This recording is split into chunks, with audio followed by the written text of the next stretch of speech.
오늘 본문 말씀을 중심으로 영생을 얻으려면 이런 제목으로 하나님의 말씀 좀 나누도록 하겠습니다. 우리가 신앙생활을 하면서 가장 관심 가져야 될 한 가지를 고른다면 과연 뭘까요? 예수 믿으면서 우리가 이 믿음의 길 가면서 어떻게 해야 돈을 벌 수 있을까? 어떻게 해야 내 가정이 좀 더 편안할까? 어떻게 해야 내 자녀가 성공할 수 있을까? 이런 것들일까요? 물론 이런 것들도 질문해야 되겠죠. 그리고 하나님께서는 이 부분에 대해서도 분명하게 답을 주십니다. 그러나 우리가 신앙생활하면서 반드시 묻고 답을 얻어야 할 내용은 따로 있어요. 뭘까요? 바로 어떻게 해야 영생을 얻을 수 있습니까? 이게 바로 본질적인 질문 아니겠습니까? 우리 이거 해결받고 믿음의 경주를 가야지요. 이거 해결받지 못하고 여기에 대한 분명한 답을 갖지 못하고 달려가면 죄송해요. 그 길 끝에 예수님 계실까? 저는 물음표를 달 수밖에 없어요. 왜? 아직 본질적인 문제가 해결되지 않았기 때문이에요. 자, 그런데 많은 경우에 어떻게 해야 영생을 얻을 수 있습니까? 라고 질문하면 믿으면 되지요 라고 얘기합니다. 맞습니다. 믿으면 됩니다. 그런데 이 믿음을 너무 쉽게 생각하시는 부분이 있는 것 같아요. 믿으면 돼요. 그런데 그 믿음이 어떤 믿음이냐라는 거예요. 내가 믿는다고 해서 내가 이렇게 그려놓고 이게 믿음이야, 이렇게 믿으면 나 구원 영생을 얻어, 그게 맞을까요? 아니라는 거예요. 우리가 믿으면 영생을 얻는데 그 믿음이 무엇인가? 오늘 굉장히 중요한 말씀을 예수님께서 하십니다. 과연 어떻게 해야 영생을 얻을 수 있는지 우리 오늘 신앙의 근본적인 질문을 좀 던지고 그에 대한 답을 오늘 본문에서 찾으려고 해요. 굉장히 중요하죠. 자, 오늘은 이 답을 찾기 위해서 두 가지 에피소드가 딱 연결이 됩니다. 하나의 에피소드, 하나의 사건은 뭐였지요? 어린아이들이 예수님께 오는 것을 제자들이 딱 가로막았어요. 끊어냈어요. 가로막은 사건 하나하고, 또 하나는 이번에는 어린아이가 온 게 아니고 누가 오고? 청년이, 관리, 젊은 돈 많은 부자, 젊고 미래가 촉망되고 관리이고 돈 많은 청년, 이 청년이 예수님 앞에 나왔습니다. 그리고 나서 이 청년이 찾아온 사건, 그리고 어린아이가 찾아온 사건, 이 두 사건이 서로 별개의 사건이 아니고 하나의 사건으로 묶을 수가 있다는 거예요. 하나의 주제를 가지고 두 사건으로 주님이 얘기하셨다는 거지요. 자, 오늘 이 두 사건을 좀 연결시키면서 영생을 얻는, 그러니까 하나님 나라를 소유하는 영적 비밀이 뭔가 굉장히 오늘 중요한 말씀을 저와 여러분들 나누도록 하겠습니다. 자, 먼저 어린아이들이 예수님께 오는 것을 제자들이 가로막은 사건이에요. 우리 이거부터 한번 추적해 보죠. 자, 사람들이 어린아이들을 데리고 왔습니다. 당시에 저명한 납비에게 아이들을 데리고 와서 축복을 비는 건 이상한 게 아니었어요. 일반적인 일들이었어요. 그래서 예수님도 납비시잖아요. 이 예수님께 어린아이를 데려와 축복해 달라고 하는 것은 전혀 이상한 것도 아니고 잘못된 게 사실은 아니에요. 여기서 축복은 말 그대로 복을 빌어주는 행위입니다. 이 기도를 받는다고 해서 구원받고 안 받고 그런 문제가 아니고 단순히 잘 되기 위해서 복을 빌어주는 그런 장면이라는 거예요. 자, 이를 위해서 사람들이 어린아이들을 데리고 왔습니다. 자, 여기서 데려오다라는 말은요, 프로세페론이라는 말인데, 이 프로세페론이라는 말은 무슨 뜻이냐면 그냥 데려온 게 아니고 어떤 호의를 베풀 준비가 되어 있는 사람에게로 데리고 온 거예요. 그러니까 그냥 무작정 데려온 것이 아니라 분명한 목적과 분명한 방향성을 가지고 데려왔다라는 겁니다. 자, 그런데 이 프로세페론이라는 이 단어는 미완료 시제라 그래요. 헬라어나 히브리어에서는 시제가 굉장히 중요한데 미완료 시제 그냥 들어만 두세요. 이게 무슨 내용이냐면 미완료, 아직 끝나지 않았다는 거예요. 그러니까 과거로부터 계속적으로 반복해서 지속적으로 지금도 오고 있는데 지금도 안 끝난 거예요. 자, 그러면 프로세페론, 그러니까 아이들을 데려왔다. 이거는 한 번 데려왔다는 거예요? 아니면 계속 데려온다는 거예요? 그렇죠. 계속해서 이전에 한 시간, 예를 들어서 한 예수님이 여기 오시자마자 막 사람들이 아이들을 데리고 와. 근데 한 번 데리고 오고 끝나는 게 아니고 데리고 와서 기도해주면 가면 또 데려오고 또 데려오고 또 데려오고, 그렇게 계속해서 반복적으로 데려오는 이 행위가 아직도 안 끝났다는 거예요. 그러니 좀 상상이 되십니까? 지금 예수님 피곤하실 텐데 그렇지 않아도 많은 아이들만 거기 있나요? 여자도 있고 병든 자도 있고 어른도 있고 다양한 사람들이 있을 거 아니에요. 그런데 아이들이 자꾸 와서 축복해 달라고 기도받기 위해서 계속 와. 뭐 기도해 주는 게 나쁜 건 아닌데 제자들이 보니까 어때요? 이거 해도 너무해. 우리 주님도 조금 쉬실 틈을 주셔야지. 또 당신들만 기도 받을 거냐고. 지금 보이지 않냐고. 여기 병든 자들 지금 기도받기 위해서 있는 사람들이 안 보이냐고. 그래서 제자들이 어떻게 합니까? 스탑! 막아놨어요. 그런데 이 제자들이 이 상황에서 이 아이들을 꾸짖으면서 이 사람들을 꾸짖으면서 그만하! 라고 얘기했는데 그 꾸짖었다는 것은 이제 시제로 보면 한 번 좀 상상이 되시죠? 계속해서 처음부터 막은 게 아니라 하도 많이 와서 계속해서 그렇게 하니까 제자들이 몇 번 꾸짖었다고요? 한 번, 딱 한 번. 그만 와! 딱 한 번만 얘기한 거예요. 그런데 예수님의 반응이 어떻습니까? 14절 말씀 같이 한번 읽겠습니다. 예수님이 평소하고 좀 달라 오늘 성령께서 크게 역사하실 것 같아요. 자, 우리 14절 같이 읽겠습니다. 시작. 예수께서 보시고 어린 아이들이 내게 오는 것을 용납하고 금하지 말라. 하나님의 나라가 이런 자의 것이니라. 아멘. 예수님께서 뭐 하시고? 노하시오. 우리 하나님은 존처럼 화를 잘 이렇게 안 내시는데 여기서 노하시다라는 말은 에카낙테센이라는 말. 에카낙테센이라는 말은 격분하다. 그러니까 적당히 화난 게 아니고 하여튼 엄청 화가 나신 거예요. 이 에카낙센텐이라는 단어가 어디에 쓰이냐면 바리새인들과 서기관들이 예수님을 향해서 잡아 죽이려고 할 때의 감정을 표현할 때 이 단어를 써요. 그러니까 바리새인과 서기관들이 예수님을 봤을 때 엄청 격노했어. 분노했어. 그 분노하는 감정을 누가 가지고 계시다고요? 예수님이. 어디서? 지금. 아이들이 오는데 하도 많이 와서 제자들이 딱 한 번 그만 오세요라고 얘기했을 뿐이라고요. 그런데 그 장면을 보자마자 우리 하는 예수님께서 노발대발하신 거예요. 경노하신. 뭐 하는 짓 그러냐고. 뭐 하는 짓 그러냐고. 너희 지금 몰라서 그러냐고. 그런 거 하지 말라고. 몇 번 했는데. 우리 예수님 원래 이런 분이세요? 우리 예수님이 툭 하면 분노하시고 화내시는 분이십니까? 우리 그런 분 아니시잖아요. 우리 주님 나는 온유하고 겸손하니 내게 배우라. 우리 주님 늘 그렇게 말씀하셨던 분이세요. 그런데 이 부분에 와서는 유독 화를 내십니다. 왜 그럴까요? 분명히 이 속에는 제자들에게 뭔가를 진하게 교훈 주고자 하는 특별한 영적 비밀이 이 속에 담겨진 거예요. 자, 그 영적 비밀이 뭔가 15절 같이 읽겠습니다. 오늘 이 방문 쉽게 넘어가면 안 돼요. 같이 읽겠습니다. 시작. 내가 진실로 너희에게 이르노니 누구든지 하나님의 나라를 어린아이와 같이 받들지 않는 자는 결단코 그것에 들어가지 못하리라 하시고 아멘. 자, 잠시만요. 자막. 자, 우리 주님이 이 한 구절 속에 평소에는 잘 사용하지 않았던 매우 결정적인 단어들을 계속 씁니다. 진실로라는 단어는 이거밖에 없다는 거거든요. 진실로 너희에게 이르노니 누구든지 남종이나 여종이나 힘이 있거나 없거나 뭐 믿음이 좀 더 크고 적고 누구든지 하나님의 나라를 어린아이와 같이 받들지 않는 자는 어떻게? 결단코 들어간다 못 들어간다? 들어갈 수도 있겠죠. 절대 못 들어간다. 아니 우리는 믿으면 된다고 했는데 갑자기 예수님이 무슨 얘기를 하세요? 어린아이와 같이 하나님 나라를 받들지 않는 자는 결단코 못 들어간다. 자, 그럼 우리 한 가지만 좀 해결하면 될 것 같아요. 도대체 받들지 않는다 이게 무슨 말일까? 받들다라는 것은 공경하다, 높이다, 이렇게 받들어 올리다 이런 뜻이 아니에요. 이런 뜻이 아니고 받들다라는 말은 이게 조금 의역을 해서 그러는데 직역을 하자면 받아들이지 않는 자.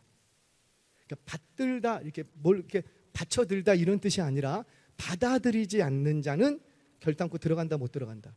그러니까 하나님의 나라를 복음을 천국 복음을 하나님 나라를 누구처럼 어린 아이들처럼 받아들이지 않는 자들은 못 들어간다는 거예요. 자, 조금 더 설명하겠습니다. 자, 그러면 도대체 어린아이와 같지 않으면 결단코 못 들어간다고 하는데 도대체 어린아이와 같은 게 도대체 무엇을 말씀하시는가? 이거 없으면 안 된다는 거예요. 궁금하죠? 궁금해요? 아니 나만 궁금한가? 궁금하십니까? 날이면 날마다 오는 건 아니고. 자, 그 궁금증 한번 풀어봅시다. 자, 우리는 질문해봐요. 도대체 어린아이와 같이 같지 않으면, 어린아이와 같이 천국을 받아들이지 않으면 못 들어간다고 했는데, 도대체 어린아이와 같이 받아들인다는 게 무슨 말인가 기억하세요? 바로 어린아이들은 뭔가를 수용하고 뭔가를 받아들일 때 어떤 태도를 갖냐면 전적 무능력과 절대 의존적 태도를 가져요. 이게 조금씩 풀릴 거예요. 아이들의 특성이 그래요. 어리면 어릴수록 더 그럽니다. 어리면 어릴수록. 자, 아이들에게 돈을 많이 줘보세요. 제일 많이 번 돈이 얼마예요?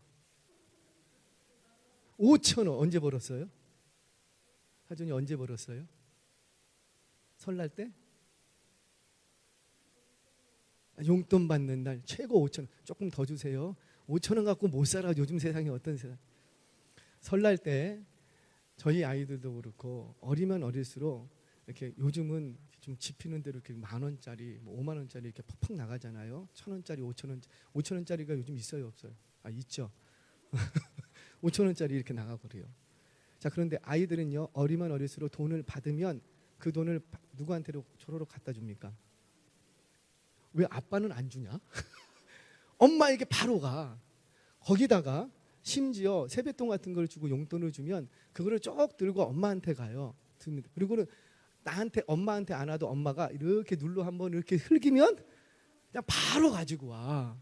그리고 심지어 안 가져와도 야, 하준이 이리 와. 돈 내놔. 그러면 줘요, 안 줘요? 그냥 줘. 왜 그러는 거예요?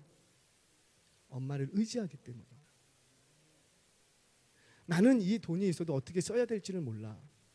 아이가 어리면 어릴수록, 그 돈이 크면 클수록 어때요? 아이에게 100원짜리를 주면 그거 꼭 쥐고 있습니다. 절대 안 뺏깁니다. 왜? 100원의 가치를 알아. 이걸로는 눈깔 사탕을 사 먹을 수 있는 100원의 가치를 알아. 가치를 알기 때문에 이건 절대 안 뺏겨요. 그런데 5만 원짜리를 주면 이거를 어떻게 해야 될지를 몰라. 그래서 어떻게 해요?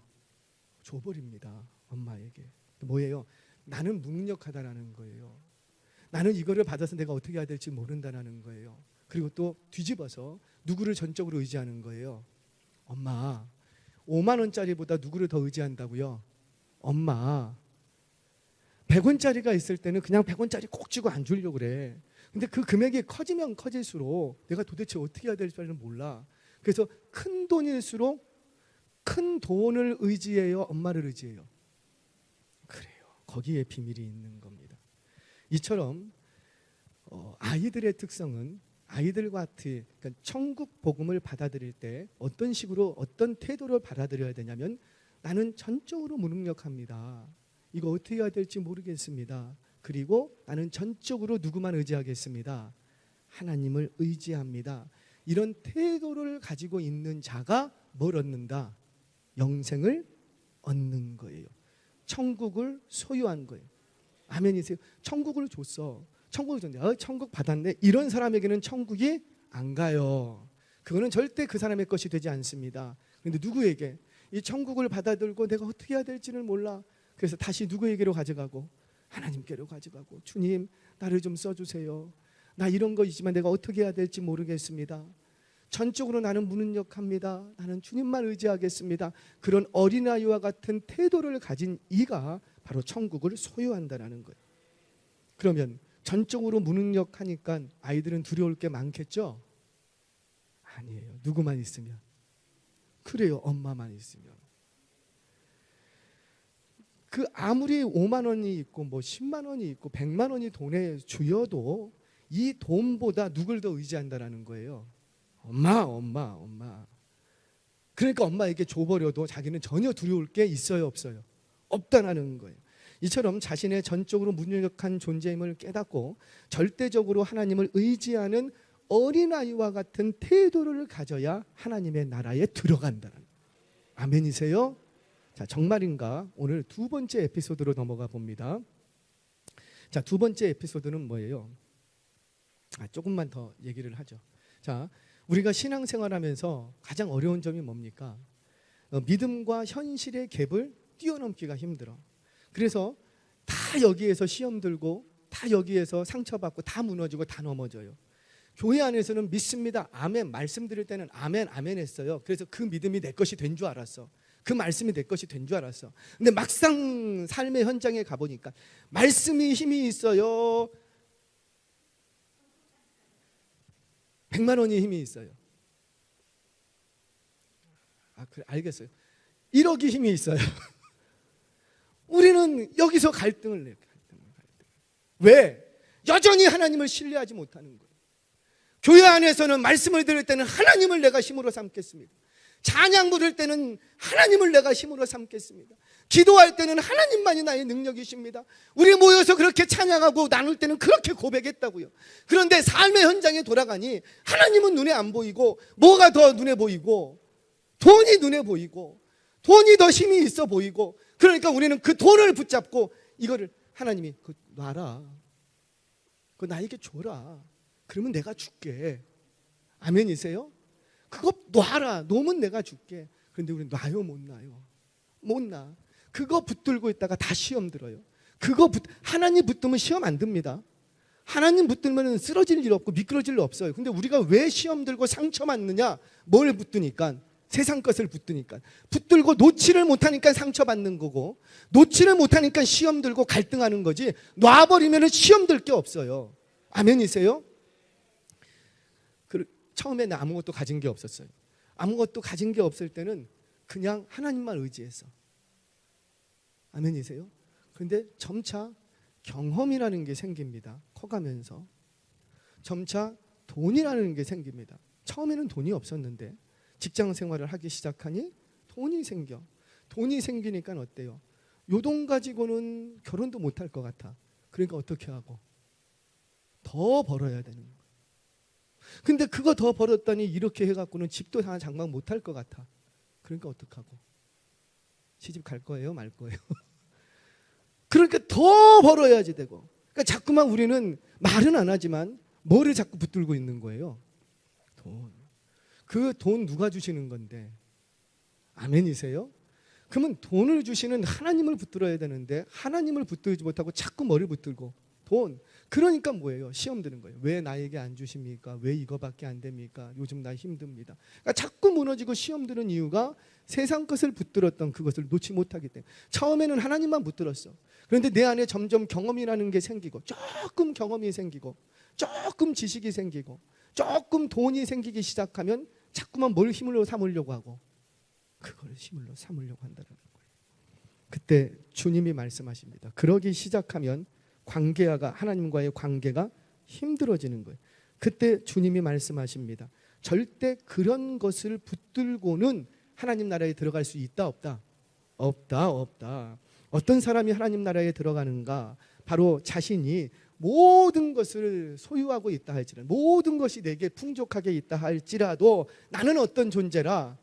전적으로 무능력한 존재입니다. 왜? 이것이 나에게 힘이 되지 않기 때문에 나는 여전히 이것이 있거나 없거나 나는 여전히 무능력한 존재라는 거예요. 그래서 누구만을 절대적으로 의지하게 되고, 나의 하나님, 나의 아버지 되시는 그분만을 의존하는 자. 아무리 많은 것을 갖다 줘도 이 아이들처럼 주면 주는 족족 누구에게 갖다 주고, 헌금하라는 소리 아니에요. 주는 족족 이거 없어도 됩니다. 이거 없어도 됩니다. 그러면 우리 하나님이 더 주실까요? 안 주실까요? 더 주시지. 왜? 줘도 그것을 힘으로 삼지 않는 거예요. 모든 부와 귀가 하나님께 있습니다. 아멘이세요? 그러면 그 부와 귀를 가지고 계신 하나님을 붙드시기 바랍니다. 그 하나님이 주신 부와 귀 붙들다가 하나님과의 관계가 어려워지는 거예요. 아이들이, 저는 이 자녀들을 보면은 금방 알 수 있죠. 자녀들이 부모님과 관계가 어려워지는 시기가 있어요. 언제부터 그래요? 머리가 컸다 그러죠. 뭔가 안 돼. 얘가 이전까지는 몰랐는데 언제부턴가 뭘 조금 안 돼. 조금 지식이 생기고 조금 경험이 생기니까 그때부터 누구 말을 안 듣기 시작해요. 엄마 말을 안 듣기 시작해요. 왜? 내가 옳다. 내 경험이 더 있다는 거죠. 내 지식이 있다는 거죠. 내가 엄마보다 조금 더 앞선 생각을 가지고 살아간다는 거. 그러다 보면 누구와 갈등을 맺고 엄마와 부모와 마찬가지라니까요. 우리가 전적으로 하나님만 의지할 때는 하나님과 갈등할 일이 없어요. 그런데 자꾸만 내 안에 뭐가 생겼다고 그거 생긴 거 붙들고 있다가 누구와 점점 관계가 어려워지고 하나님과 관계가 어려워지는 것. 사랑하는 여러분, 하나님이 많이 주셔도 마치 없는 것처럼 여전히 어린아이와 같이 하나님을 절대적으로 의존하고 전적 무능력한 존재임을 고백할 수 있는 저와 여러분 되시기를 주의 이름으로 축원합니다. 자, 이 이야기가 뒤에 이어지는 재물 많은 청년과 딱 연결이 돼요. 자, 재물 많은 청년이 예수님 앞에 꿇었습니다. 목수의 아들 예수에게 무릎을 꿇는다는 것은 예수님께 대하여 전적인 존경과 믿음과 신뢰가 있다는 거예요. 그리고는 이 청년이 얼마나 귀한 청년인지 돈만 많은 게 아니야. 그리고 목수의 아들 그 예수님께 무릎 꿇는 거 보세요. 예의도 있고요. 뭔가 요즘 애들하고 좀 달라. 거기다가 이 돈 많죠. 나중에 관리였거든요. 미래가 창창한 젊은이에요. 그럼에도 불구하고 뭐에도 관심이 많고 영적인 부분에. 본래 이런 아이들 안 그러잖아요. 그런데 이 아이는 영적인 부분에 더 관심이 많아. 그래서 예수님을 찾아왔다고요. 어떻게 해야 영생을 얻겠습니까? 얼마나 괜찮아요. 저는 진짜 우리 청년들이 이런 청년들 되시기를 축복합니다. 하나님이 물질을 주시고 하나님이 길을 열어주셔도 여전히 뭐에 대해서 갈증을 느끼고 영적인 부분, 우리 청년들 중에서 저한테 목사님 어떻게 해야지 더 신앙생활을 잘할 수 있나 이런 질문하는 사람을 못 봤어 아직. 왜 그런지 모르겠는데 그 궁금들도 안 하신가? 어떻게 해야 내가 신앙생활을 더 잘하겠습니까? 어떻게 해야 더 깊은 기도의 자리로 들어갈 수 있겠습니까? 어떻게 해야 내가 사역을 더 잘할 수 있겠습니까? 아무도 안 물어봐. 아무도 안 물어. 이렇게 말을 해도 안 물어봐. 그런데 이 청년은 어떻게 했다고요? 진짜 안 물어봐요. 어떻게 해야 서약을 더 잘할 수 있습니까? 어떻게 해야 하나님께서 기쁘게 쓰신 종이 될 수 있습니까? 어떻게 해야 열매가 더 많이 맺혀지? 이런 질문 하시는 분들이 제가 거의 못 봤어요. 거의 못 봤어요. 이상하죠. 자, 여하튼 간에 이런 질문을 누가 했냐면 이 청년이 했다는 거. 얼마나 귀한 청년이에요. 그래서 주님이 뭐라고 하셨냐면요. 너무너무 사랑스러웠대. 너무너무. 그러면서 너 율법 지켰니? 물어보시지요. 그러니까 이 청년이 뭐래요? 살인하지 말라, 간음하지 말라, 도둑질하지 말라, 거짓 증거하지 말라, 속여 취하지 말라, 내 부모를 공경하라. 이런 율법들을 언제부터 지켰다고요? 어릴 때부터 지금까지 지켜온다는 거예요. 야, 대단하죠. 뭘 보여주는 거예요? 사실은 이 어휘 속에는요, 숨은 뒤집어진 어떤 이제 복선이 깔려 있어요. 이런 거예요. 내가 어렸을 때부터 지금까지 이렇게 많이 지켰습니다. 그러니 이렇게 많이 지켰으니 나는 영생을 얻는데 문제가 있다 없다? 없겠죠. 이거 확인하려고 물은 거였거든요. 이 질문에 대해서 주님이 뭐라고 하시느냐. 21절 말씀 같이 읽겠습니다. 시작.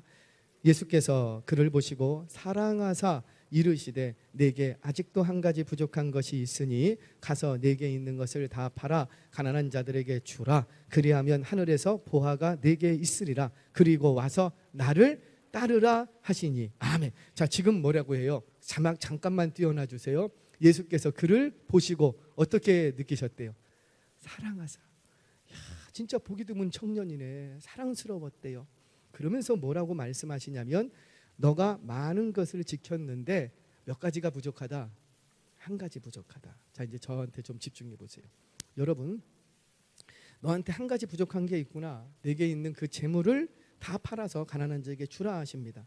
그러면 우리는 오해하는 부분이 뭐냐면 재물을 다 팔아서 가난한 자들에게 나눠줘야 영생을 얻겠구나. 그래요?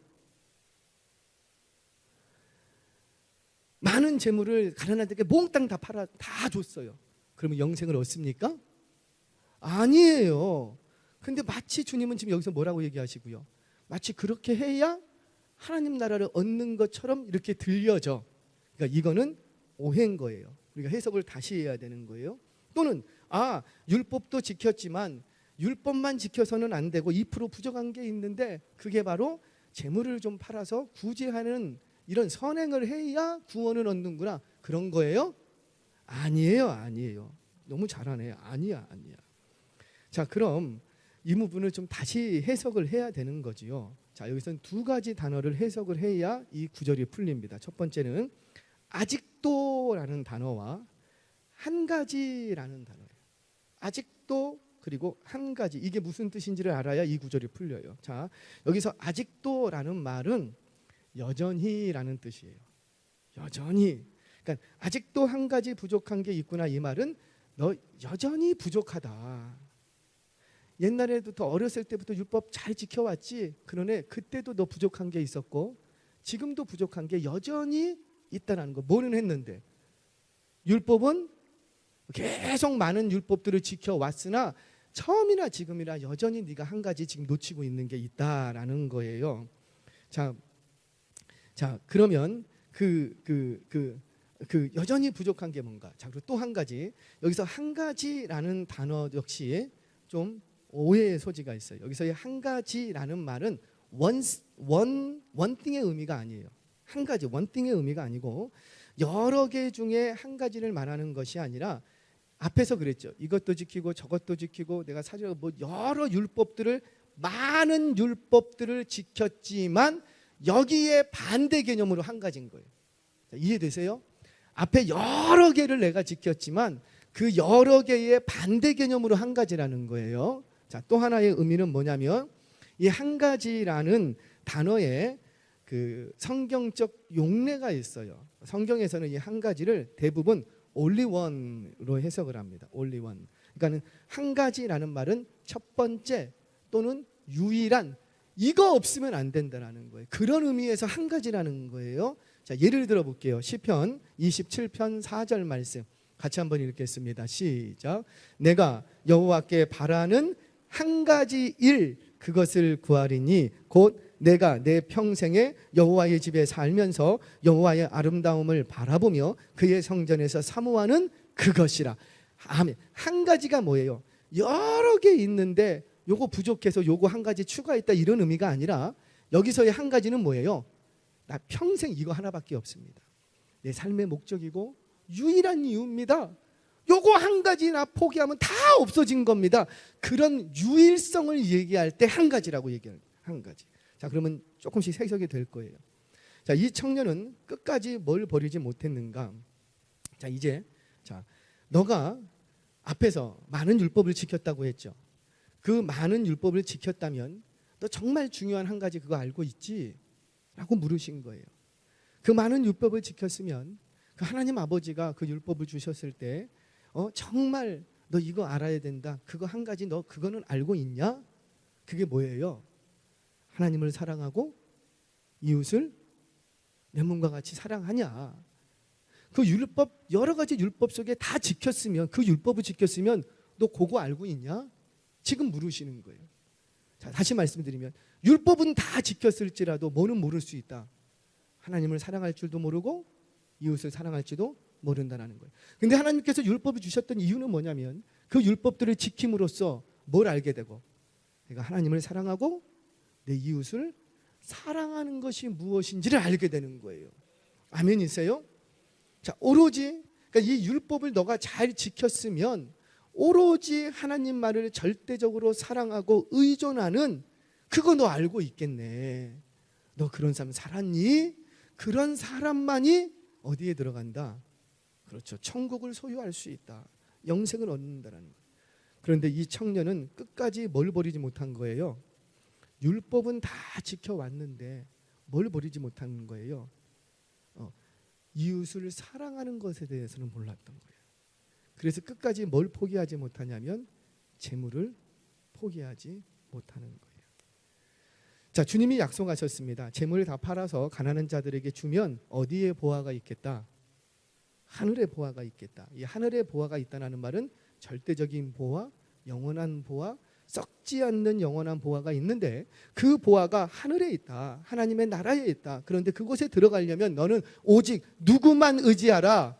그렇죠. 하나님만을 절대적으로 의지해야지 돼. 하나님만을 절대적으로 사랑해야 돼. 그런데 너 보니까 너는 여전히 뭘 힘으로 삼고 있고, 돈을, 그 많은 재물을 힘으로 삼고 있고, 너 여전히 뭘 사랑하고 있고, 여전히 그 많은 재물을 너가 사랑하고 있더라는 거예요.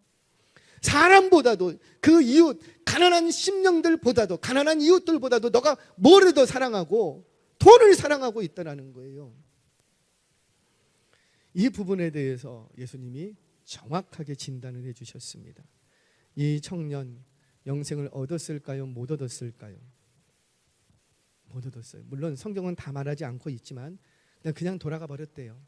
나중에는 어떻게 됐는지 몰라도 지금까지는 천국을 소유했다 못했다, 못한 거예요. 그건 분명해요. 뭘 보여줍니까? 우리가 영생을 얻으려면 어린아이처럼 절대적으로 누구만 의지해야 되겠다. 하나님. 아무리 많은 재물이 있어도 오직 누구만 의지해야 되겠다? 하나님만 의지해야 된다는 거예요. 사랑하는 여러분, 영적으로 성숙한다, 신앙생활 잘한다, 그 기준이 뭐예요? 사역을 잘한다? 그 기준이 뭡니까? 그래요.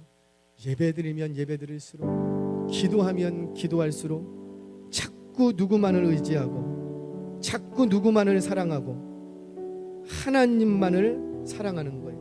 하나님만을 의지하는 거예요. 그렇게 할 때 그 영혼이 하나님의 나라를 소유하는 거예요. 근데 예배드린다고 하면서, 내가 말씀대로 살아간다고 하면서, 주님 의지한다고 하면서 여전히 내게 있는, 하나님이 조금 그거 줬더니 그거 붙들고 힘으로 삼고 있는 거예요. 그거 나에게도 필요한 거 우리 주님도 아신다고요. 없으면 더 주실 거라고요. 그런데 그거 붙들고 있으니 누구와 자꾸 갈등이 생기고 하나님과 갈등이 생기는 거예요. 그런 자들에게는 천국이 없답니다. 우리가 예배드리면 예배드릴수록, 기도하면 기도할수록 더욱 하나님만 사랑하고 더욱 하나님만 의지하는 심령들 되시기를 바랍니다. 그게 성숙한 거라고요. 그게 신앙생활 잘하는 거라고요. 그게 사역 잘하는 거라고요. 저와 여러분, 눈에 보이는 물질, 세상 권세, 지식, 이런 것들 힘있어 보이죠. 그런데 그것들을 놓으랍니다. 놓으랍니다. 마치 어린아이가 5만 원짜리 한 장 주면 이거 어찌할 바를 몰라서 다시 놓고 엄마에게 갖다 주는 것처럼, 엄마 알아서 하세요. 엄마 알아서 하세요. 그러면 엄마에게 주면 그거 다 어디로 돌아와요? 그거 다 쪼개져서 다시 여러분들에게 돌아가는 줄로 믿으시기 바랍니다. 어머니 아버지한테 다 갖다 줘보라고요. 그거 어디 없어집니까? 다시 나에게 돌아오는 거예요. 다시. 바로 이처럼 어린아이와 같은 자들, 그 어린아이 같은 자들에게 하나님은 더 많은 재물과 더 많은 사람들을 붙여주고 더 많은 부와 규를 주실 줄로 믿습니다. 왜? 아무리 줘도 그것을 힘으로 안 삼어. 아무리 줘도 그거 안 붙들어. 그러니 우리 하나님 마음껏 주시지. 다윗 왜 이렇게 하나님이 크게 쓰신 거예요?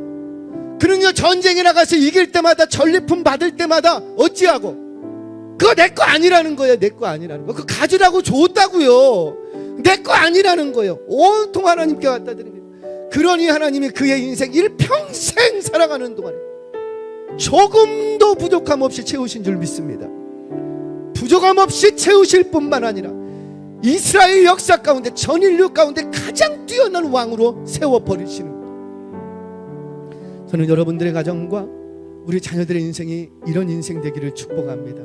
저와 여러분들이 어린아이처럼 오직 하나님만을 절대적으로 사랑하고 의지하는 심령이 되셔서 아무리 많은 재물이 손에 쥐어져도 마치 없는 것처럼 여기며 오직 하나님만을 절대적으로 의지하고 사랑하는 저와 여러분 되시기를 주의 이름으로 축원합니다.